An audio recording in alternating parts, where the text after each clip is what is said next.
قال رب اشرح لي صدري قال رب اشرح لي صدري ويسر لي أمري واحلل عقدة من لساني يفقه قولي واجعل لي وزيرا من أهلي هارون أخي اشدد به أزري وأشركه في أمري كي نسبحك كثيرا ونذكرك كثيرا إنك كنت بنا بصيرا.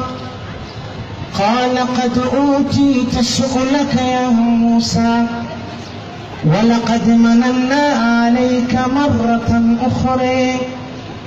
قال رب اشرح لي صدري ويسر لي أمري واحلل عقدة من لساني يفقه قولي واجعل لي وزيرا من أهلي هارون أخي اشدد به أزري وأشركه في أمري كي نسبحك كثيرا ونذكرك كثيرا إنك كنت بنا بصيرا.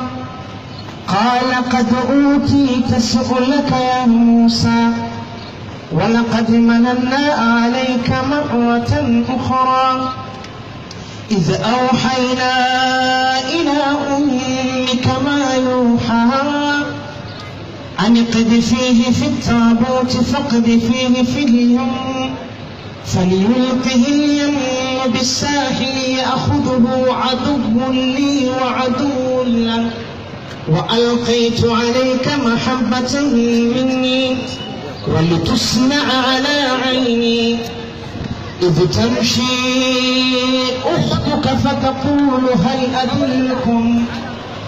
أدلكم على من يكفل فرجعناك إلى أمك كي تقر عينها ولا تحزن وقتلت نفسا فنجيناك من الغم